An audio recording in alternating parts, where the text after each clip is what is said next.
పద్మావతి శ్రీనివాసుల పరిణయం మూడో భాగం. ముక్కోటి దేవతలకు విందు భోజనాలు. కుబేరుడు అరువుగా ఇచ్చిన ఆభరణాలను, నూతన వస్త్రాలను శోభాయమానంగా అలంకరించుకున్న శ్రీనివాసుడు కుమారధార తీర్థానికే తెంచి తమ కులదైవమైన శమీవృక్షానికి పూజాదికాలు గావిస్తాడు. ఆ వృక్షరాజం యొక్క శాఖను తెచ్చి ప్రక్కనే ఉన్న వరాహస్వామి ఆలయంలో ప్రతిష్ఠించి ఆ దైవాన్ని ఆరాధిస్తాడు. స్వయంగా తన వివాహానికి ఆహ్వానించిన శ్రీనివాసునితో ఆదివరాహుడు తాను వృద్ధాప్యం వల్ల పెండ్లికి రాలేనని, తన ఆశీర్వాదం శ్రీవారికి ఎన్నడూ తోడుగా ఉంటుందని సెలవిస్తాడు. అంతలో శ్రీనివాసునికి భోజనాల ప్రసక్తి గుర్తుకొస్తుంది. పనులైతే పురమాయించాడు గాని లక్షలాది మందికి షడ్రసోపేతమైన భోజనం ఏర్పాటు చేసే ఆర్థిక స్తోమత కొండకోనల్లో నివసించే తనకెక్కడిది?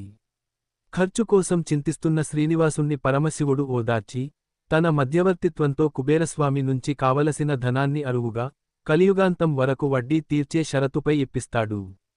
చేతిలో వృక్షం సమకూరింది సరే, అంతమందికి వండివార్చాలంటే మాటలా ఎన్నెన్ని ఏర్పాట్లు చేయాలి? ఎల్లవేళలా లోకకళ్యాణం కోసం పరితపించే స్వామి తన కళ్యాణం గురించి ముందస్తు ప్రణాళికను సిద్ధం చేసుకోలేకపోయాడు.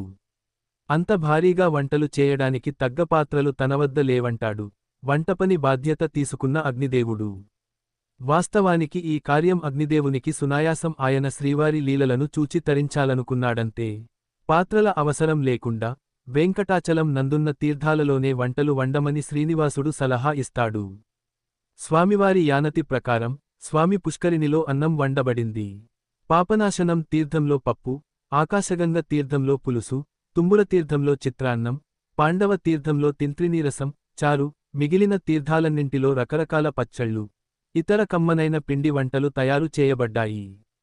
సిద్ధాన్నాన్ని ముందుగా అహోబిల నరసింహస్వామికి నైవేద్యం చేసి అతిథులందరూ భోజనానికి ఉపక్రమించారు. భోజన పంక్తులు శేషాచల పర్వతసానువుల్లో వెంకటాచలం నుంచి శ్రీశైలం వరకు బారులు తీరాయి. అతిథులందరూ సంతృప్తిగా భోజనం చేసిన తర్వాత శ్రీనివాసుడు బ్రాహ్మణులకు, వేదాంతులకు, బ్రహ్మచారులకు శాస్త్రానుసారం తాంబూలం, దక్షిణ సమర్పించుకున్నాడు. తదనంతరం పెండ్లి పెద్దలైన బ్రహ్మ, శివుడు, లక్ష్మీదేవి, ఆదిశేషుడు, గరుడునితో కలిసి శ్రీనివాసుడు భోజనం ముగించేటప్పటికి సూర్యాస్తమయం అయింది. నారాయణవనానికి పయనం. ఆ రాత్రి మయుడు, విశ్వకర్మచే వెంకటాచలంపై నిర్మించబడ్డ భవనాల్లోనే గడిపిన అతిథులందరూ మరునాడు ఉదయం మంగళ వాయిద్యాలతో నారాయణవనం బయలుదేరారు. పెండ్లి బృందం మార్గమధ్యంలో ఉన్న పద్మసరోవరాన్ని సమీపిస్తున్న తరుణంలో శుకాచార్యులవారు శ్రీనివాసునికి ఎదురేగి బంధుమిత్ర సపరివార సమేతంగా తన ఆతిథ్యం స్వీకరించవలసిందిగా కోరతాడు. ఈ వివాహాన్ని ఖాయపరచడంలో శుకాచార్యుల పాత్రను స్మరణకు తెచ్చుకున్న శ్రీనివాసుడు ఆతని ఆతిథ్యం స్వీకరించటానికి సమ్మతిస్తాడు. ఆప్యాయంగా ఆహ్వానించాడే గాని సర్వసంగపరిత్యాగి అయిన శుకాచార్యుడు కోట్ల కొద్దీ ఉన్న అతిథిగణానికి కేవలం పులుసన్నం మాత్రమే వడ్డించగలుగుతాడు. సాక్షాత్తు శ్రీనివాసునికి అమరులైన తమకు అంత సాధారణమైన భోజనం వడ్డించడం అవమానకరంగా భావించిన దేవతలందరూ శుకాచారిని శపించచడానికి ఉద్యుక్తులవుతారు. ఇది గమనించిన శ్రీనివాసుడు ఒక్క హుంకారం తో అతిథులందరికీ చవులూరించే భోజనం చేసిన అనుభూతిని కలిగిస్తాడు. శపించడానికి సిద్ధమవుతున్న దేవతలందరూ అత్యంత స్వల్ప వ్యవధిలో అంత కమ్మని భోజనం పెట్టిన శుకాచారిని ప్రశంసిస్తారు. ఆ విధంగా శ్రీనివాసుడు తన భక్తుడైన శుకమహర్షిని గట్టెక్కించాడు. తన భక్తులను కష్టాల కడలి నుంచి కడతేర్చటం శ్రీనివాసునికి కొత్తేమీ కాదు కదా. పద్మసరోవరం నుంచి నవమినాడు బయల్దేరిన శ్రీనివాసుడు సపరివార సమేతంగా నారాయణపురం చేరుకోగానే ఆకాశరాజు ఎదురేగి భక్తిపూర్వకంగా అందరినీ ఆహ్వానిస్తాడు. వారి వారి హోదాలకు తగ్గట్లుగా విశ్వకర్మచే నిర్మించబడిన హర్మ్యాలలో విడిది ఏర్పాటు చేసి విందుభోజనాలతో అతిథులందరినీ అలరింపజేస్తాడు. పద్మావతి పరిణయ ఘట్టం. ఆ రోజు సాయంత్రం ఆకాశరాజు తన భార్య ధరణీదేవితో కలిసి తమకు అల్లుడు కాబోతున్న శ్రీనివాసుడి పాదపద్మాలను స్వామి పుష్కరిణి నుండి తెప్పించిన పవిత్రజలంతో కడిగి ఆ ఉదకాన్ని తమ శిరస్సుపై జల్లుకొని రాజ్యమంతటా సంప్రోక్షణ గావించాడు. తదుపరి రాజదంపతులు శ్రీనివాసునికి దివ్యపూజ గావించి సుగంధద్రవ్యాలతో తాంబూలాన్ని సమర్పించారు. శ్రీనివాసుణ్ణి భద్రగజంపై నెక్కించి మంగళవాద్యాలతో, వేదపారాయణంతో సాదరంగా రాజభవనానికి తోడ్కొని వెళ్లారు. రత్నఖచిత సింహాసనంపై శ్రీనివాసుని ఆసీనుణ్ణి గావించారు. అంతకుముందే పద్మావతీదేవి సర్వాలంకార భూషితురాలై సుమంగళులైన స్త్రీల పర్యవేక్షణలో గౌరీపూజ గావించి వివాహానికి సిద్ధంగా ఉంది. లోకకళ్యాణార్థం జరుగబోతున్న వివాహ వేడుకలను ప్రత్యక్షంగా వీక్షించడానికి సకల చరాచర జగత్తులోని జీవులన్నీ తరలివచ్చాయి. కట్న కానుకలు. వివాహ సందర్భంలో అల్లుడికి ఆకాశరాజు కోటి స్వర్ణనాణాలను కానుకగా ఇచ్చాడు. అంతేకాకుండా విశేషమైన అమూల్యాభరణాలను కూడా శ్రీనివాసునికి కట్నం కింద సమర్పించుకున్నాడు. భవిష్యోత్తర పురాణంలో ఆ ఆభరణాల వర్ణన ఇలా ఉంది. 100 తులాల బంగారు కిరీటం, 100 తులాల నడుము పట్టి, భుజకీర్తులు, నూపురములు, నాగభూషణం, ముత్యాల కంఠాభరణాలు, ముత్యాలు, నవరత్నాలు పొదగబడిన హస్తకంకణాలు, 10 అంగుళీయకాలు, వజ్రాలు పొదిగిన మొలత్రాడు, బంగారు పాదుకలు, భోజన నిమిత్తం బంగారు పళ్ళెరాలు, పానీయాలు సేవించడానికి వెండి చెంబులు, పట్టువస్త్రాలు. కలియుగ వెంకటేశ్వరుని అంగరంగ వైభవం ఆనాడే మొదలైంది. పద్మావతీదేవి శ్రీనివాసుని నట్టింట కాలిడిన వేళ విశేషం చేతిలో చిల్లిగవ్వలేని శ్రీనివాసుడు ఆనాటి నుండి ఈనాటి వరకు అప్లైశ్వర్యాలతో తులతూగుతున్నాడు. గోత్ర ప్రవర. ఆకాశరాజు తరఫున పద్మావతిదేవి గోత్ర వివరాలను దేవగురువు బృహస్పతి ఈ విధంగా విశదపరిచాడు. అత్రిమహర్షి గోత్రంలో జన్మించిన సుధీరచక్రవర్తి మునిమనుమరాలు, సుధర్ముని మనుమరాలు, ఆకాశరాజు కూతురు అయిన పద్మావతిని శ్రీనివాసునికి సంపూర్ణంగా, సంతోషంగా సమర్పిస్తున్నాం. ధర్మపత్నిగా స్వీకరించాల్సిందిగా ప్రార్థిస్తున్నాం. శ్రీనివాసుని తరఫున పురోహితుడైన వశిష్ఠులవారు శ్రీనివాసుని గోత్ర వివరాలను ఈ విధంగా తెలియజెప్పారు. యయాతిరాజు యొక్క మునిమనవడు, శూరసేన చక్రవర్తి యొక్క మనుమడు, వసుదేవుని పుత్రుడు, వశిష్ఠ గోత్రీకుడు అయిన శ్రీనివాసుడు, ఆకాశరాజు పుత్రిక అయిన పద్మావతిదేవిని స్వీకరించడానికి సిద్ధంగా ఉన్నాడు. అమితానంద పరవశులమై మేమీ కన్యారత్నాన్ని స్వీకరిస్తున్నాం. ఈనాడు కూడా తిరుమల క్షేత్రంలో శ్రీవేంకటేశ్వరునికి తన పూర్వావతారమైన శ్రీకృష్ణుని గోత్రనామాలతోనే సంకల్పం చెప్పే సాంప్రదాయం ఉంది.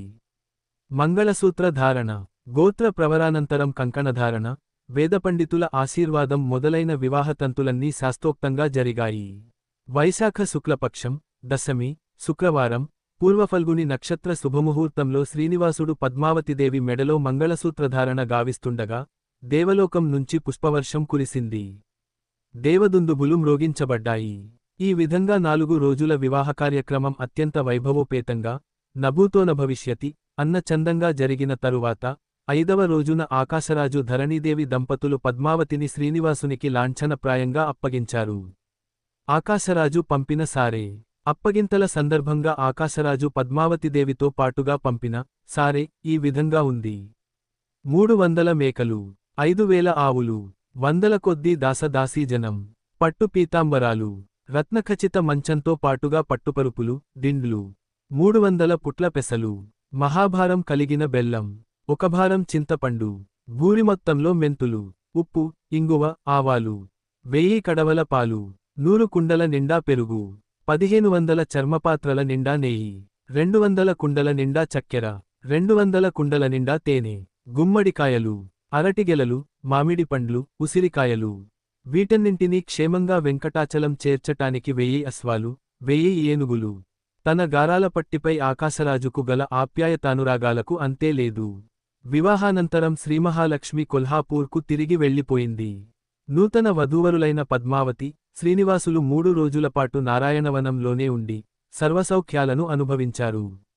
3 నిద్రల అనంతరం లాంఛనప్రాయంగా అప్పగింతలు జరిగిన తర్వాత ఆకాశరాజు ఇచ్చిన సారెతో నూతన వధూవరులు వెంకటాచలానికి బయలుదేరారు. అగస్త్యాశ్రమ సందర్శన. పద్మావతి శ్రీనివాసులు మార్గమధ్యలో సువర్ణముఖి నదీ తీరాన ఉన్న అగస్త్యముని ఆశ్రమంలో ఆగి వారిని, ఋషిపత్ని యైన లోపాముద్రను దర్శించుకున్నారు. భక్తిప్రపత్తులతో ఆతిథ్యం ఇచ్చిన అగస్త్యుడు శాస్త్రనియమానుసారం కొత్త దంపతులు 6 నెలల వరకు తీర్థయాత్రలు, పుణ్యక్షేత్రాలు సందర్శించరాదని, అందుచేత 6 మాసాల పాటు తమ ఆతిథ్యం స్వీకరించి తదనంతరమే శ్రీవేంకటాచలానికి తిరిగి వెళ్లాలని అభ్యర్థించాడు. అగస్త్యుని ప్రార్థనను మన్నించిన శ్రీనివాసుడు ఆ ఆశ్రమంలోనే 6 నెలలు గడపటానికి నిశ్చయించుకున్నాడు. ఆనందనిలయ నిర్మాణం.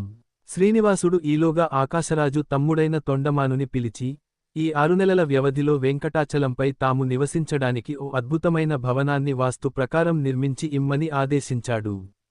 ఆ భవనంలో తాము కలియుగాంతం వరకు నివసిస్తామని, తద్వారా తొండమానుని పేరు చిరస్థాయిగా నిలిచిపోతుందని కూడా సెలవిచ్చాడు.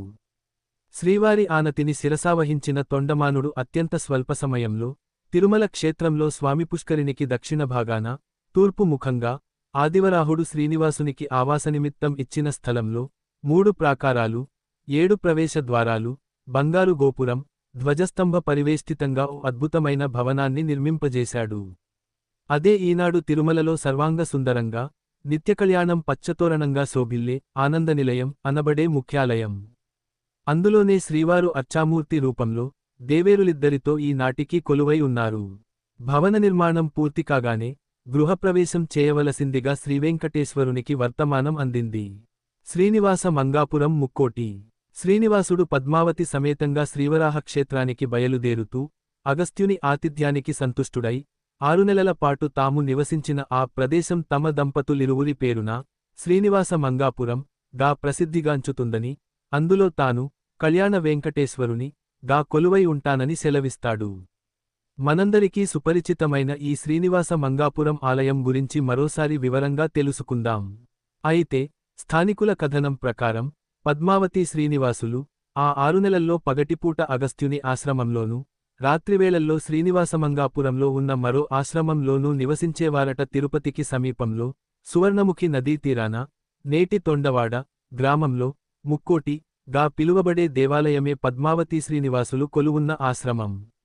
ఈ విషయానికి ఆ ఆలయ కుడ్యాలపై చిత్రించబడి ఉంది. ఈ ఆలయాన్ని నేడు కూడా మనం చూసి తరించవచ్చు. శుభమస్తు. పద్మావతి శ్రీనివాసుల పరిణయ ఘట్టం భక్తిశ్రద్ధలతో ఎవరు విన్నా, చదివినా, పారాయణం చేసినా, వారి వివాహ మహోత్సవం ఎవరు జరిపించినా శ్రీనివాసుని అనుగ్రహంతో వారింట సర్వశుభాలు కలుగుతాయని తరతరాల నమ్మిక. శుభప్రదము, సర్వమంగళకరము అయిన పద్మావతి పరిణయం ఇక్కడితో ముగిసింది. ఆకాశరాజు ఎవరు? తొండమానుని పూర్వజన్మ వృత్తాంతం ఏమిటి? త్రేతాయుగం నాటి వేదవతికి, కలియుగపు పద్మావతిదేవికి ఉన్న సంబంధం ఏమిటి? శ్రీనివాసమంగాపురం, ముక్కోటి ఆలయాల పూర్తి వివరాలు, వీటన్నింటినీ విపులంగా తెలుసుకుందాం. రేపటి భాగంలో విమాన ప్రదక్షిణం ఇత్యాదుల గురించి తెలుసుకుందాం. శ్రీనివాసుని శ్రీచరణాలను సేవిద్దాం, సకల శుభాలను పొందుదాం. ఓం నమో వెంకటేశాయ. పద్మావతి శ్రీనివాసుల పరిణయం 3వ భాగం. ముక్కోటి దేవతలకు విందుభోజనాలు. కుబేరుడు అరువుగా ఇచ్చిన ఆభరణాలను, నూతన వస్త్రాలను శోభాయమానంగా అలంకరించుకున్న శ్రీనివాసుడు కుమారధార తీర్థానికే తెంచి తమ కులదైవమైన శమీవృక్షానికి పూజాదికాలు గావిస్తాడు. ఆ వృక్షరాజం యొక్క శాఖను తెచ్చి ప్రక్కనే ఉన్న వరాహస్వామి ఆలయంలో ప్రతిష్ఠించి ఆ దైవాన్ని ఆరాధిస్తాడు. స్వయంగా తన వివాహానికి ఆహ్వానించిన శ్రీనివాసునితో ఆదివరాహుడు తాను వృద్ధాప్యం వల్ల పెండ్లికి రాలేనని, తన ఆశీర్వాదం శ్రీవారికి ఎన్నడూ తోడుగా ఉంటుందని సెలవిస్తాడు. అంతలో శ్రీనివాసునికి భోజనాల ప్రసక్తి గుర్తుకొస్తుంది. పనులైతే పురమాయించాడు గాని లక్షలాది మందికి షడ్రసోపేతమైన భోజనం ఏర్పాటు చేసే ఆర్థిక స్తోమత కొండకోనల్లో నివసించే తనకెక్కడిది? ఖర్చు కోసం చింతిస్తున్న శ్రీనివాసుణ్ణి పరమశివుడు ఓదార్చి తన మధ్యవర్తిత్వంతో కుబేరస్వామి నుంచి కావలసిన ధనాన్ని అరువుగా కలియుగాంతం వరకు వడ్డీ తీర్చే షరతుపై ఇప్పిస్తాడు. చేతిలో రొక్షం సమకూరింది సరే, అంతమందికి వండివార్చాలంటే మాటలా ఎన్నెన్ని ఏర్పాట్లు చేయాలి. ఎల్లవేళలా లోకకళ్యాణం కోసం పరితపించే స్వామి తన కళ్యాణం గురించి ముందస్తు ప్రణాళికను సిద్ధం చేసుకోలేకపోయాడు. అంత భారీగా వంటలు చేయడానికి తగ్గ పాత్రలు తనవద్ద లేవంటాడు వంటపని బాధ్యత తీసుకున్న అగ్నిదేవుడు. వాస్తవానికి ఈ కార్యం అగ్నిదేవునికి సునాయాసం. ఆయన శ్రీవారి లీలలను చూచి తరించాలనుకున్నాడంతే. పాత్రల అవసరం లేకుండా వెంకటాచలం నందున్న తీర్థాలలోనే వంటలు వండమని శ్రీనివాసుడు సలహా ఇస్తాడు. స్వామివారి యానతి ప్రకారం స్వామి పుష్కరిణిలో అన్నం వండబడింది. పాపనాశనం తీర్థంలో పప్పు, ఆకాశగంగ తీర్థంలో పులుసు, తుమ్ముర తీర్థంలో చిత్రాన్నం, పాండవ తీర్థంలో తింత్రినీరసం, చారు, మిగిలిన తీర్థాలన్నింటిలో రకరకాల పచ్చళ్ళు, ఇతర కమ్మనైన పిండి వంటలు తయారు చేయబడ్డాయి. సిద్ధాన్నాన్ని ముందుగా అహోబిల నరసింహస్వామికి నైవేద్యం చేసి అతిథులందరూ భోజనానికి ఉపక్రమించారు. భోజన పంక్తులు శేషాచల పర్వతసానువుల్లో వెంకటాచలం నుంచి శ్రీశైలం వరకు బారులు తీరాయి.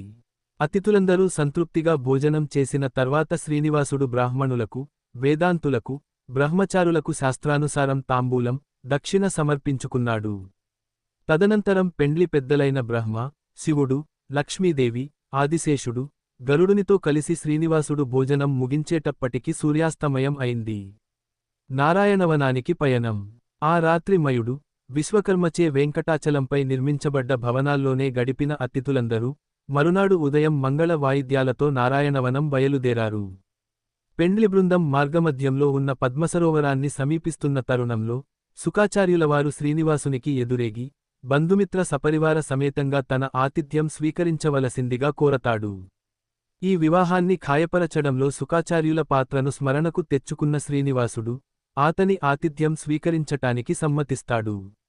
ఆప్యాయంగా ఆహ్వానించాడే గాని సర్వసంగపరిత్యాగి అయిన శుకాచార్యుడు కోట్ల కొద్దీ ఉన్న అతిథిగణానికి కేవలం పులుసన్నం మాత్రమే వడ్డించగలుగుతాడు.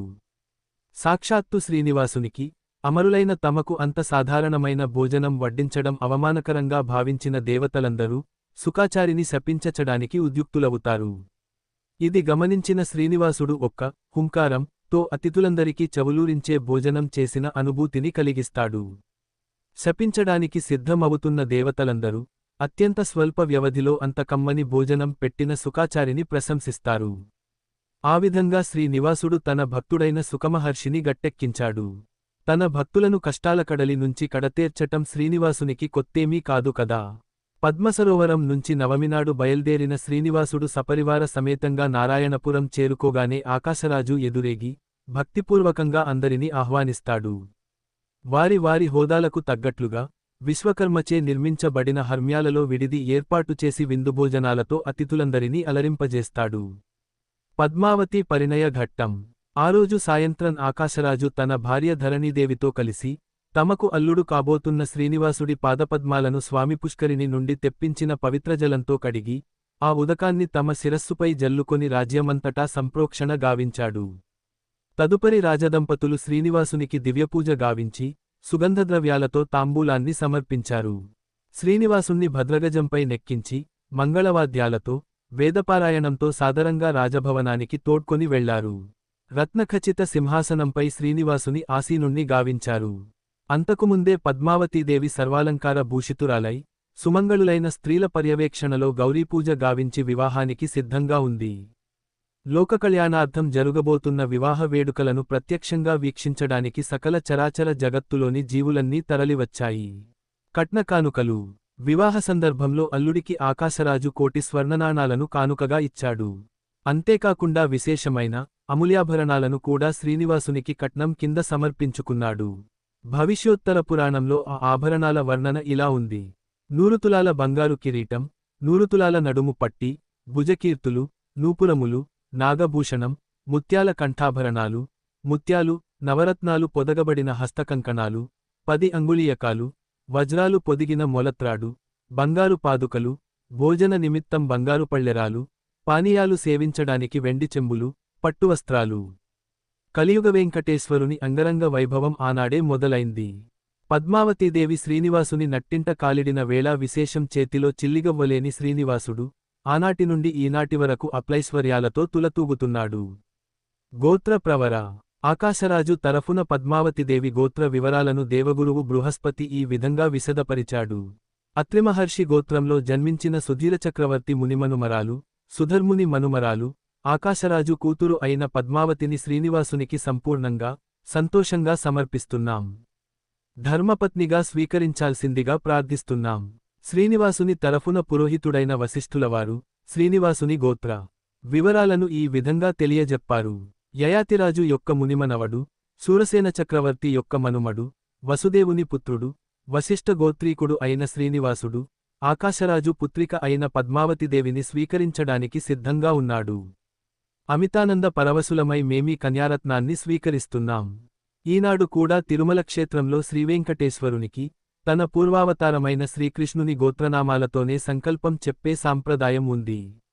మంగళసూత్ర ధారణ. గోత్ర ప్రవరానంతరం కంకణధారణ, వేదపండితుల ఆశీర్వాదం మొదలైన వివాహతంతులన్నీ శాస్త్రోక్తంగా జరిగాయి. వైశాఖ శుక్లపక్షం, దశమి, శుక్రవారం, పూర్వఫల్గుని నక్షత్ర శుభముహూర్తంలో శ్రీనివాసుడు పద్మావతిదేవి మెడలో మంగళసూత్రధారణ గావిస్తుండగా దేవలోకం నుంచి పుష్పవర్షం కురిసింది. దేవదుందుబులు మ్రోగించబడ్డాయి.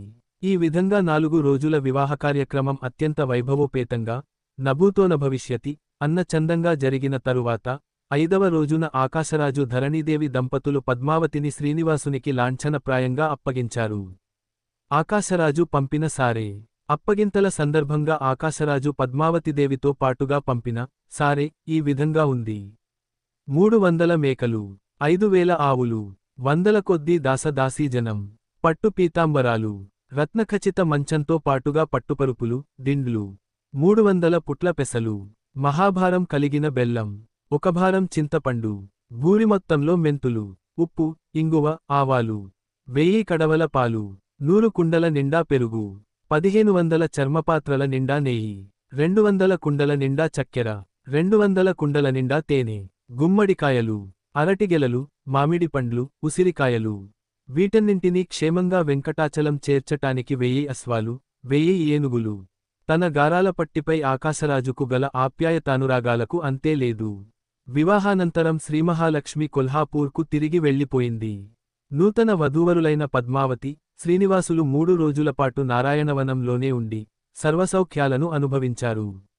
3 నిద్రల అనంతరం లాంఛనప్రాయంగా అప్పగింతలు జరిగిన తర్వాత ఆకాశరాజు ఇచ్చిన సారెతో నూతన వధూవరులు వెంకటాచలానికి బయలుదేరారు. అగస్త్యాశ్రమ సందర్శన. పద్మావతి శ్రీనివాసులు మార్గమధ్యలో సువర్ణముఖి నదీ తీరాన ఉన్న అగస్త్యముని ఆశ్రమంలో ఆగి వారిని, ఋషిపత్ని యైన లోపాముద్రను దర్శించుకున్నారు.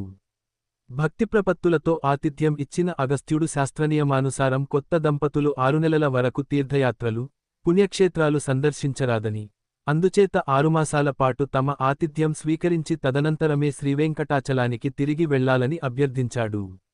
అగస్త్యుని ప్రార్థనను మన్నించిన శ్రీనివాసుడు ఆ ఆశ్రమంలోనే 6 నెలలు గడపటానికి నిశ్చయించుకున్నాడు. ఆనందనిలయ నిర్మాణం. శ్రీనివాసుడు ఈలోగా ఆకాశరాజు తమ్ముడైన తొండమానుని పిలిచి, ఈ 6 నెలల వ్యవధిలో వెంకటాచలంపై తాము నివసించడానికి ఓ అద్భుతమైన భవనాన్ని వాస్తు ప్రకారం నిర్మించి ఇమ్మని ఆదేశించాడు. ఆ భవనంలో తాము కలియుగాంతం వరకు నివసిస్తామని, తద్వారా తొండమానుని పేరు చిరస్థాయిగా నిలిచిపోతుందని కూడా సెలవిచ్చాడు. శ్రీవారి ఆనతిని శిరసావహించిన తొండమానుడు అత్యంత స్వల్ప సమయంలో తిరుమల క్షేత్రంలో స్వామి పుష్కరిణికి దక్షిణ భాగాన, తూర్పు ముఖంగా, ఆదివరాహుడు శ్రీనివాసునికి ఆవాసనిమిత్తం ఇచ్చిన స్థలంలో 3 ప్రాకారాలు, 7 ప్రవేశ ద్వారాలు, బంగారు గోపురం, ధ్వజస్తంభ పరివేష్టితంగా ఓ అద్భుతమైన భవనాన్ని నిర్మింపజేశాడు.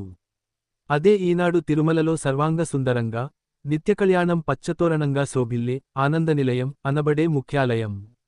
అందులోనే శ్రీవారు అర్చామూర్తి రూపంలో దేవేరులిద్దరితో ఈ నాటికి కొలువై ఉన్నారు. భవన నిర్మాణం పూర్తి కాగానే గృహప్రవేశం చేయవలసిందిగా శ్రీవేంకటేశ్వరునికి వర్తమానం అందింది. శ్రీనివాస మంగాపురం ముక్కోటి. శ్రీనివాసుడు పద్మావతి సమేతంగా శ్రీవరాహ క్షేత్రానికి బయలుదేరుతూ అగస్త్యుని ఆతిథ్యానికి సంతుష్టుడై 6 నెలల పాటు తాము నివసించిన ఆ ప్రదేశం తమ దంపతులిరువురి పేరున శ్రీనివాస మంగాపురం గా ప్రసిద్ధిగాంచుతుందని, అందులో తాను కళ్యాణ వెంకటేశ్వరుని గా కొలువై ఉంటానని సెలవిస్తాడు. మనందరికీ సుపరిచితమైన ఈ శ్రీనివాస మంగాపురం ఆలయం గురించి మరోసారి వివరంగా తెలుసుకుందాం. అయితే స్థానికుల కథనం ప్రకారం పద్మావతి శ్రీనివాసులు ఆ 6 నెలల్లో పగటిపూట అగస్త్యుని ఆశ్రమంలోనూ, రాత్రివేళల్లో శ్రీనివాసమంగాపురంలో ఉన్న మరో ఆశ్రమంలోనూ నివసించేవారట. తిరుపతికి సమీపంలో సువర్ణముఖి నదీ తీరాన, నేటి తొండవాడ గ్రామంలో ముక్కోటి గా పిలువబడే దేవాలయమే పద్మావతి శ్రీనివాసులు కొలువున్న ఆశ్రమం. ఈ విషయానికి ఆ ఆలయ కుడ్యాలపై చిత్రించబడి ఉంది. ఈ ఆలయాన్ని నేడు కూడా మనం చూసి తరించవచ్చు. శుభమస్తు. పద్మావతి శ్రీనివాసుల పరిణయ ఘట్టం భక్తిశ్రద్ధలతో ఎవరు విన్నా, చదివినా, పారాయణం చేసినా, వారి వివాహ మహోత్సవం ఎవరు జరిపించినా శ్రీనివాసుని అనుగ్రహంతో వారింట సర్వశుభాలు కలుగుతాయని తరతరాల నమ్మిక. శుభప్రదము, సర్వమంగళకరము అయిన పద్మావతి పరిణయం ఇక్కడితో ముగిసింది. ఆకాశరాజు ఎవరు? తొండమానుని పూర్వజన్మ వృత్తాంతం ఏమిటి? త్రేతాయుగం నాటి వేదవతికి, కలియుగపు పద్మావతిదేవికి ఉన్న సంబంధం ఏమిటి? శ్రీనివాసమంగాపురం, ముక్కోటి ఆలయాల పూర్తి వివరాలు, వీటన్నింటినీ విపులంగా తెలుసుకుందాం. రేపటి భాగంలో విమాన ప్రదక్షిణం ఇత్యాదుల గురించి తెలుసుకుందాం. శ్రీనివాసుని శ్రీచరణాలను సేవిద్దాం, సకల శుభాలను పొందుదాం. ఓం నమో వెంకటేశాయ.